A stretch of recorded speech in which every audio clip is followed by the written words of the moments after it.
Hey people, it's Niall Stokey. Now this was quite an outrageous story and I've got a report on this. So this is from complex.com. Akon and black Americans view slavery. You just gotta let it go. Akon caught heat this week after he was asked about the way slavery is viewed in Senegal, the West African country where he spent most of his childhood. The 47-year-old artist claims Senegalese no longer think about slavery because they have overcome its horrors, unlike African Americans. Well, I've researched a lot about West Africa. I don't remember any type of slavery on the level of what happened in the Americas happening in Senegal. In Senegal, we've kind of overcome the fault of slavery. We don't even think about it, he said during an interview with Vlad TV.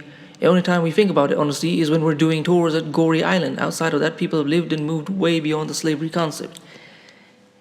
Question, Akon. Does it have in your Senegalese constitution that some groups of people are 3/5 of a person? Or the national anthem has to be censored because it refers to killing certain groups of people? Does it? No, I don't think so. Akon did say black Americans would benefit by simply letting go of slavery. I think it's an art of just letting the past go and moving towards the future, he continued. And I think in the US they have this stigma of just not letting go of the past and blaming the past on every mishap or, disappointment. I think as long as you hold on to the past, there's a lot of weight you carry with you everywhere you go. It's hard to move forward and move fast when you got a weight on your back. You just gotta let it go. Akon went on to say that African Americans need to understand their worth and accept that America will never make up for their racist history. They're not sorry. They don't care. It's obvious, he said, before encouraging black people to move to Africa. Do you want to stay here and then continue to be treated this way? Okay, I want to ask you a question, Akon. Is Senegal opening the door, like just offering to black Americans, hey, just apply and you'll get it? I mean, even in Ghana, it took for years for that to happen. And I don't remember it happening in Senegal. There should be at least a dozen countries offering citizenship to black Americans. And South Africa too, because black Americans did a lot to help South Africa. But only one, Ghana, is actually doing it, and yet you're telling them to go back.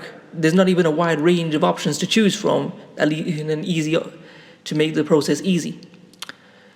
Do you want to stay here and continue to be treated this way, or just go back home where you're no longer the minority? You actually are the majority, and you can control your destiny, your future, and your land. They just need to go. America did a good job at brainwashing. The moment you mention Africa, they start shaking. They don't even know why. Unsurprisingly, Akon's comments drew criticism on social media. You could read some of the reactions below and hear Akon's full comments on slavery above. So this is some social media. This is from Dirty Laundry Media. Akon and how Senegalese view slavery. We've kind of overcome the fall of slavery. We don't even think about it. The only time we think about it is when we give tours at Gorée Island. This is why Akon nor any other immigrant should speak on ADA's issues. #lineage matters. Nasir II, this N-word Akon said Africans don't care about slavery. This one, Cornelius. Akon sitting down with Vlad and talking about slavery is nasty. TTB.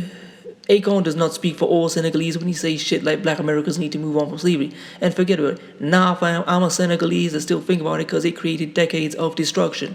This one, ADOS Northtown. We ADOS are not looking to black immigrants to take up our cause for reparations, including you, Akon. We were built for this once-in-a-lifetime sacred mission to avenge our ancestors. Check out what Akon says about Negroes, in brackets ADOS. In this one here, Akon, bruh, no funnies. Africans ain't dwelling on being slaves because they are no longer the minorities of Africa. When in America, we got 11-year-olds, kids get shot by police for having a Wii remote opening the door. Sorry for that accent, it just couldn't help it. But yeah, you know what, Akon really needs to take several seats back. Like, it's outrageous for him to say this. Like, as I said before, is there even an easy path for black Americans who want to go to Africa to do so, apart from Ghana? And secondly, you have to ask, is it safe? I've talked about this before. If black people, Tiwaniyan black Americans, start migrating to African countries with their money, and they don't even have to be rich, but they obviously have more than the people in those countries. When they start setting up petrol stations, businesses, and they start exceeding the people in Ghana, Nigeria, Senegal, and Benin, what's going to happen? Is it going to be a situation like South Africa where they start attacking the Nigerians because they're doing more and they're foreigners? I mean, we know this happens. We know that other Africans do not get along with other Africans from other nations. And I'm not saying that they hate each other, but when you start seeing a huge group of people coming from America and then start making money within 10 or 20 years, how is that not going to rub people the wrong way and create violence?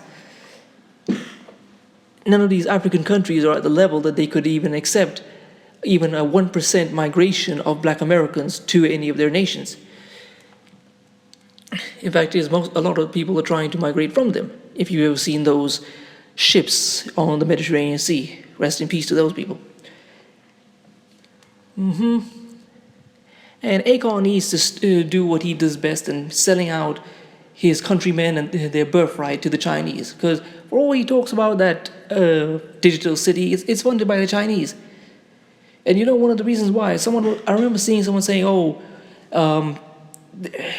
there's no funding in Africa." No, Africa has so much wealth.